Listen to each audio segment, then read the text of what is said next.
Évidemment, le groupe MoDem, je voudrais m'associer déjà aux propos de Jean-François concernant Marielle de Sarnez, bien sûr. Le groupe MoDem est en fort soutien sur cette loi et j'aimerais l'illustrer. En tout début de mandat, j'ai rencontré beaucoup d'ONG sur ce sujet, notamment l'association One, et ils avaient 3 points qu'ils mentionnaient, donc on était en 2017, 3 points qu'ils mentionnaient. D'abord, leur espoir sur les 0,55, qui, je vous le rappelle, arrivait après 3 ans entre 0,37, 0,38, 2014, 2015, 2016. Donc évidemment, un saut important sur lequel ils disaient vouloir être très vigilants. Je leur avais répondu d'ailleurs qu'en tant que parlementaire de la majorité, comme de nous tous, quelle que soit la majorité ou opposition, on serait tous vigilants. Parce qu'on devait contrôler, effectivement, que l'engagement du candidat Macron se transformait en une réalité. Moi, je pense que tous, qu'on soit dans la majorité ou de l'opposition, on doit se réjouir que cet engagement soit tenu et qu'on arrive en fin de mandat au 0,55.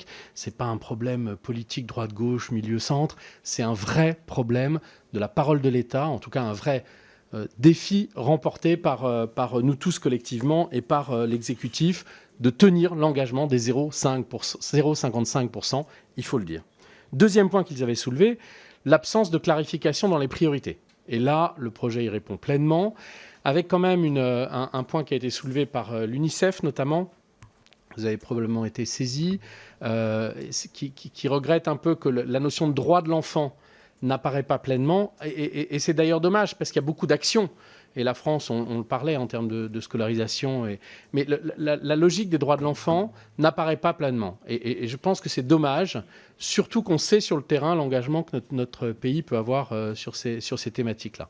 Peut-être je voulais vous interroger sur ce point. Et troisième point, j'étais extrêmement frappé, en arrivant dans mes fonctions de député, de voir que ces associations, y compris celles les plus pointues dans le suivi de l'aide au développement, ne savaient pas prendre les 0,37% et de dire exactement à quoi ils correspondaient.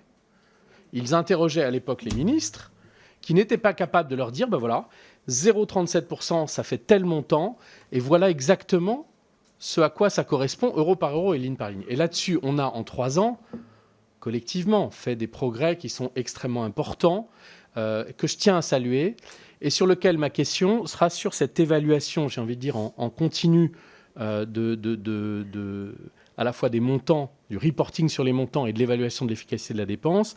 J'ai vu mi-janvier, avec grande satisfaction, une séance sur le fonds d'urgence humanitaire qui associait les ONG à l'évaluation, et c'était, je pense, remarquable en termes de méthode. Donc envisagez-vous d'associer les ONG à l'évaluation à la fois de l'efficacité et de l'efficience de ces politiques publiques. Donc voilà, troisième point et deuxième question que je voulais vous